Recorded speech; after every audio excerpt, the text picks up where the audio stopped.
Hey, welcome to Tabletop Skirmish Games. I'm Lee, and in this video we'll be taking a look at this new White Scar spray paint, seeing what all the fuss is about, and also giving these new bright contrast paints a go.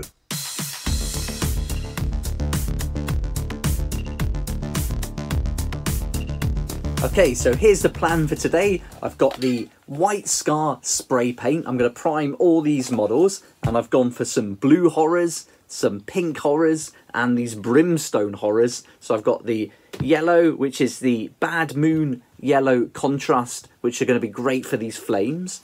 I've got Doomfire Magenta, which is going to be brilliant for the pink horrors. And then I've gone for Frostheart contrast for the blue horrors. So let's get them primed up first, and then once they're all primed, I'll go through, paint them up, and then we'll decide whether or not this is actually worth all the hype. It is a white spray, nothing fancy after all, but is this going to be worth paying the extra money, and is it better than just priming with a airbrush or even a cheap spray paint from the local shop? So let's go and find out.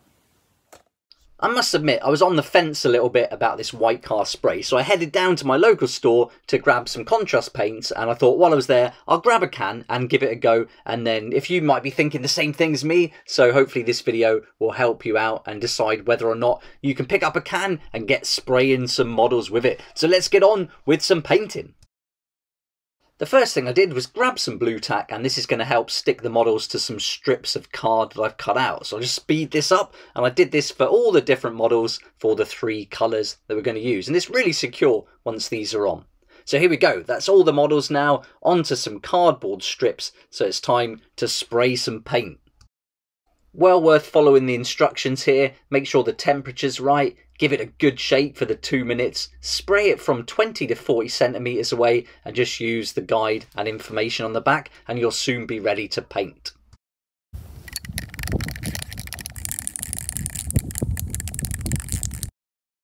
I got these black gloves for my airbrushing, and so I'm going to use these. I used to use a kitchen glove, a marigold glove, but here we are in the garden. I'm just going to spray on some of this paint, following the instructions that we saw on the back of the can, just building it up on layers, keep that moving, and there we go. It's quite hot, so just be careful of the temperature. It's unusual to have some sunny days in the UK, but following the instructions, these should come out just fine.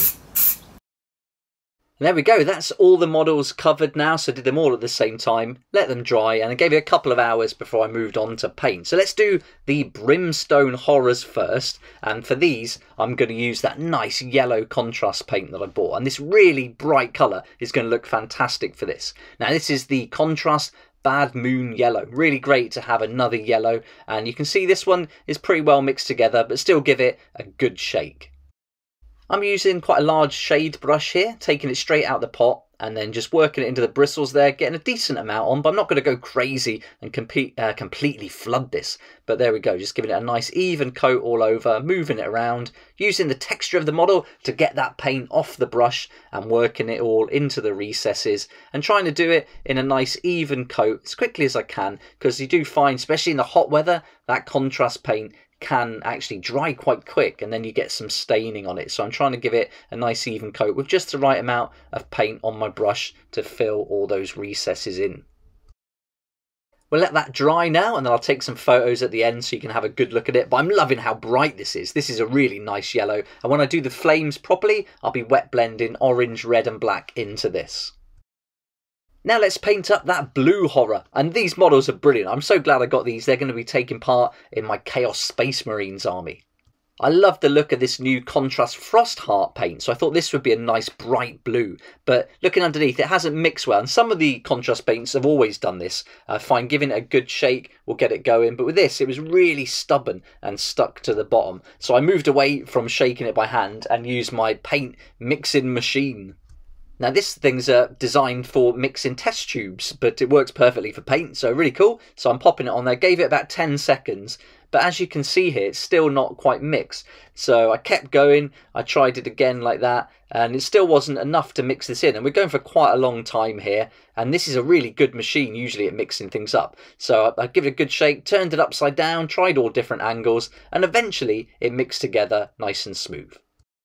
Same as before, we'll use a nice size shade brush, and then I'm going to get quite a good amount of paint on there and just start going in all the sections. What I try and do on models like this is pick out a section like an arm maybe or a leg, and then try and paint all of that in one go. Again, you don't want it to dry and stain, so doing one little bit at the front and then carrying on with all the other areas, then going to the back, can leave you with a line along the arm, and so you don't want that. So I try and go around doing all of the arm at the same time. So you see here I spin the model and I'm doing those two sections at once, and so that's going to stop any staining. And I love this colour. This is beautiful. Probably my favourite out of the three. Exactly what I wanted. Really nice, vibrant blue. I love the Talisar blue already, and the Acalian green is nice in the contrast range, but this one is perfect for these blue horrors. Now that just leaves the pink horrors. So these are a bit bigger, these models. They're on the larger base, a little bit more surface area to paint, but with all those muscles and everything, I'm hoping the contrast paint's really going to do a good job on these. So I want to go nice and bright pink. Really happy when they showed us the Doomfire Magenta, a brighter, more vibrant pink than we're used to with the Volupus pink. And I really like that. I'm a big fan of Volupus pink, but I'm looking forward to trying this, and this one mixed together really well. So same brush again. We've got a shade brush, quite large. I'm just going to give it a nice even coat, picking out those sections and really working it into the recesses. So this is a beautiful colour. So I'm loving these three. I'm definitely going to be picking up some more of the contrast range, the newer ones. I've got all the old ones. I'm a big fan. This is how I started to learn to paint, was with these. So yeah, I'm going to be adding to them slowly. I won't get them all at once. I'll just do them a bit at a time, I think, and build up the collection that way.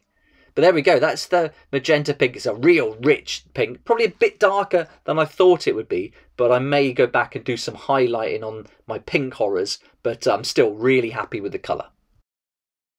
And here are all three of those models painted now. I'm getting a real 80s vibe from these. Fantastic colours, really nice. That blue one, my favourite, perfect for some kind of demon like this.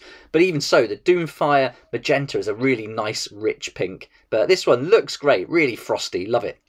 Then there's the yellow, Bad Moon Yellow, really nice and bright. So I was really pleased with that one too.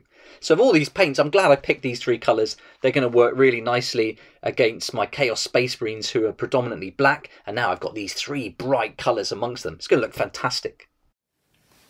I thought I would try and just give you an idea of what this paint looks like. So I've got some pastel white spray that I bought from a local supermarket for £3.99. Then I've got the White Scar spray that was £13.75. Of course, at the Little Shop DVD and Games, you get a 10% discount, so you can deduct that from the RRP. But if anywhere else, it's going to be £13.75 before discount.